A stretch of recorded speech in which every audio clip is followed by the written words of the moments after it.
Picture this. It's 1945. An 11-year-old German boy named Helmut is lying in bed, but he can't sleep. He's listening to his parents talking in these quiet, serious voices from the next room, and what he's about to hear is going to haunt him for the rest of his life. That's his father's voice, and the fear in it. It's something Helmut has never heard before. "They will do to us," his father says, "what we did to the Jews." The very next day, his dad, a loyal Nazi supporter, takes the family out for a picnic, and then he goes to his office and shoots himself. You see, this one family's terror was a small, chilling reflection of the fear that was gripping an entire nation as Hitler's reign finally came to its violent end. I mean, this was a man who plunged the world into war and was responsible for the deaths of millions. And yet, if you asked his supporters, they'd have told you he was a great leader. He was an artist who once wanted to be a priest. So that's the big question, isn't it? How did one man bring an entire nation and the world to this terrible point? Well, to figure that out, we have to go all the way back to the beginning. To really understand the tyrant, you first have to look at the boy he once was. Long before he was ever a political figure, Adolf Hitler was just a young man, and his life was really defined by loss, rejection, and this growing, simmering bitterness. This timeline, it really paints a pretty bleak picture of his early years. In 1900, his younger brother Edmund dies, and it sends him into a deep depression. He dreamed of being an artist, but in 1907, he got rejected by the big Academy of Fine Arts in Vienna, not once, but twice. And then, just a few months later, his beloved mother dies, leaving him totally orphaned and alone. So he's adrift, he's got no prospects, and then World War I breaks out in 1914. And for him, this war offered something he was desperate for, a purpose. And the war, it changed him. He found a sense of belonging in the German army, even won the Iron Cross for bravery. But Germany's surrender? That was a profound shock to him. He just couldn't accept it. Instead, he latched onto this really toxic conspiracy theory, the idea that Germany wasn't actually defeated on the battlefield, but was betrayed from the inside, by politicians, by Marxists, and especially by the Jews. This stab-in-the-back myth, well, it became the absolute cornerstone of his whole ideology. So you have this one bitter, angry man, and he finds himself in a country that is just as bitter and angry as he is. Post-war Germany was a nation in absolute ruins, humiliated, and desperate for someone, anyone, to blame. And this slide really shows you why. For the Germans, the Treaty of Versailles wasn't a peace treaty. It was a national humiliation. They were stripped of huge chunks of their territory, their entire colonial empire, and the industrial resources like iron and coal that their economy ran on. But maybe the worst part of all was that they were forced to sign a war guilt clause, taking all the blame for the war. That was a deep, deep psychological blow to the nation's pride.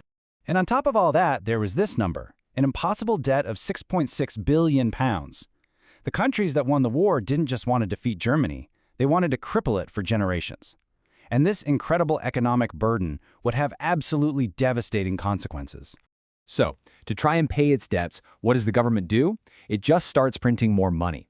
And the result was something called hyperinflation. The German currency became worthless, like almost overnight. People's entire life savings were just wiped out. That image you've probably heard of people pushing wheelbarrows full of cash just to buy a single loaf of bread, that wasn't an exaggeration, it was reality. It completely destroyed people's faith in the government. Just as Germany was kind of getting back on its feet, the Great Depression hit the world, and it sent the German economy into an absolute freefall. By 1932, a staggering 6 million people were out of work. People were hungry, they were hopeless, and they were angry. And this kind of desperation, well, it created the perfect fertile ground for the poisonous seeds of Nazism to really take root.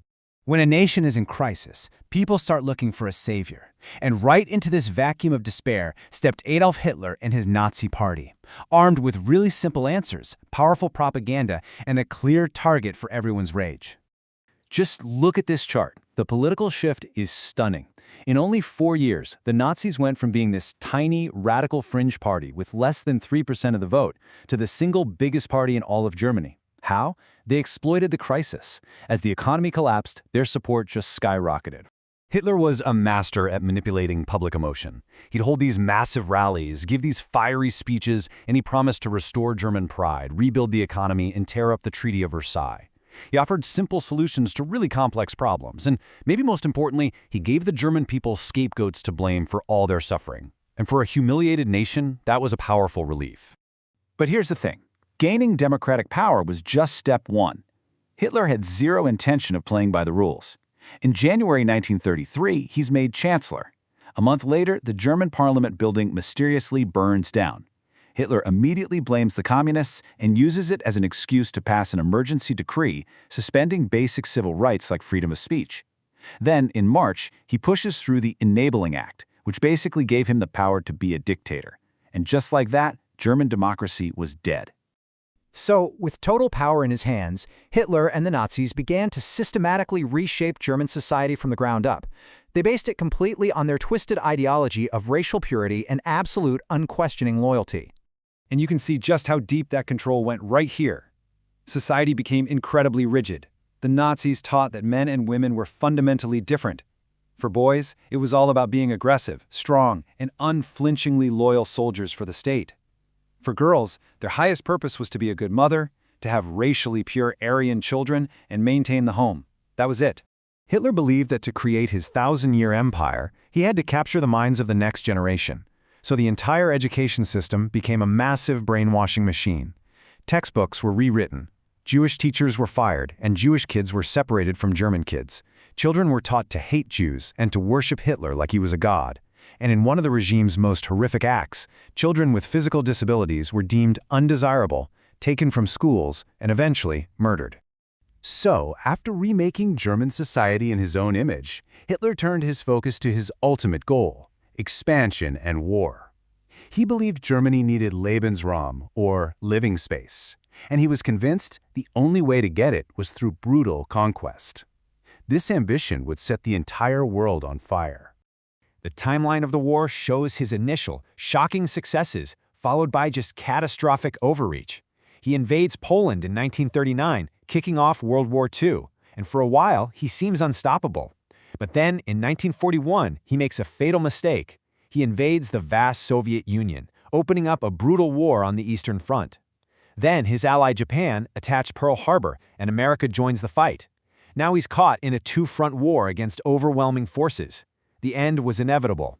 As Soviet troops closed in on Berlin in April 1945, he took his own life. It is absolutely crucial to understand that this war was not just about territory. It was the violent, horrifying conclusion of his hateful ideology. The Holocaust, what the Nazis called the final solution, was the systematic industrial-scale murder of 6 million European Jews and millions of others they considered subhuman. It remains one of the darkest chapters in all of human history, a direct result of the hatred he had been preaching for decades. Which brings us right back to where we started. The story of Hitler's rise is this terrifying reminder of how a combination of economic desperation, national humiliation, and the seductive power of a hateful ideology can lead an entire nation down a path of absolute destruction. It shows us how fragile democracy can be and why the lessons of history must never, ever be forgotten.